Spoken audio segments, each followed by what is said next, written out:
slow up, no I don't take shit. I got no love for the fakeness. If you wanna play tough and wanna hate this, I'll always show up. I don't ever slow up, no I don't take shit. I got no love for the fakeness. If you wanna play tough and wanna hate this, I'll always show up and make a statement. I don't ever slow up, no I don't take shit. I got no love for the fakeness. If you wanna play tough and wanna hate this, I'll always show up and make a statement. Everything I do so instinctive and so passionate. Every word I move so descriptive like an adjective. I gotta Please guys, pakiayos lahat ng presentation natin. This is very important for me and for us. Kaya galingan natin. Magtulungan tayo. Alright?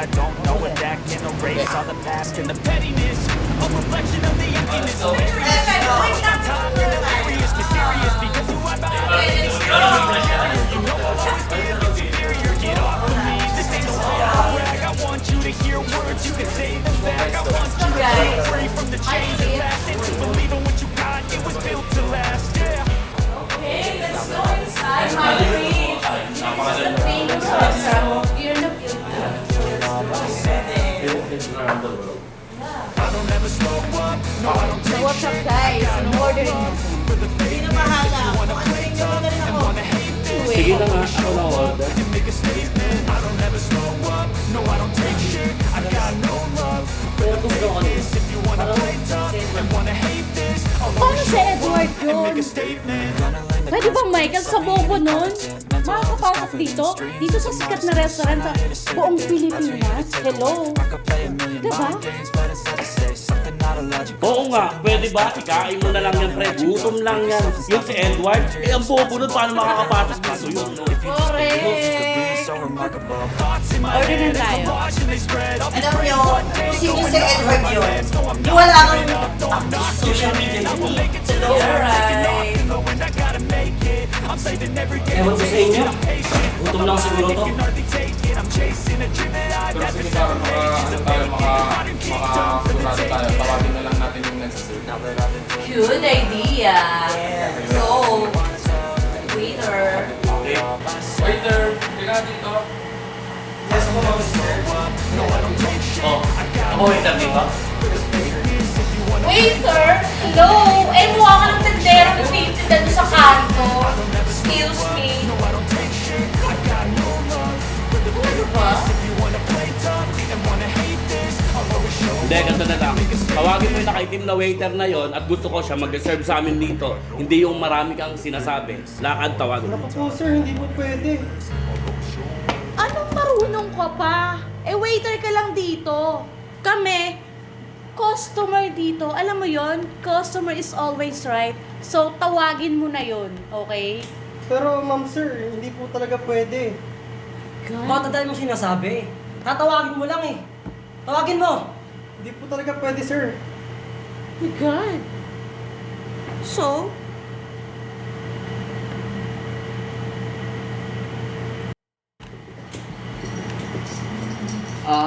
Ma'am and sir, may problema po ba? Sir, sila po kasi pinipilit pa na ikaw daw mag-serve sa kanila. Oo nga, gusto namin ikaw yung magsilbi sa amin. Di ba, guys? Yeah. Alam mo, Edward, yan lang naman papel mo, maging alalay at alipin. Kaya pagsilbihan mo kami. Go! Kayaan mo Sabihan na. na kami. Baka gusto mo i-report kita sa may-ari ng restaurant na to. Correct. Ang bagal mo, Edward. Tara na! Sige. Teka, kukunin ko na. Wait lang ah. Pero sir, wag po. Kaya mo na. Ako nang bahala. Sir. Alam nyo, hindi nyo alam kung sino yung inuutusan nyo. Aber? Sino ba? Sino siya? Hoy, kilala namin yan si Edward na walang utak at bobo. Na laging bagsak sa exam namin nung high school kami.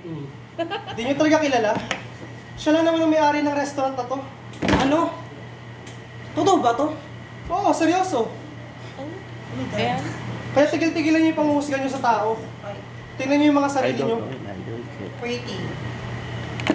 Ito, take service.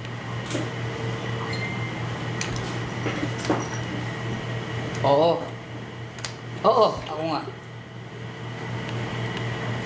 Nung nakapag-aral ako ng high school, Nag-work muna ako as dishwasher. Hanggang sa nakapagtapos ako ng college. Hanggang sa sinuwerte yung negosyo ko. Ayun. Nga pala, balita sa inyo. Edward, sorry na. Pasensya na, hindi namin alam. Sorry na talaga. Oo nga, sana mapatawad mo kami, Edward. Tawarin mo na kami. Tensya na pre, kung minalit ka namin. Babawi kami. Promise. Babawi ako sa'yo. Hoy, Edward, pasensya na ha. Sorry na, hindi namin alam eh. Oo nga, Edward, sana mapatawad mo kami.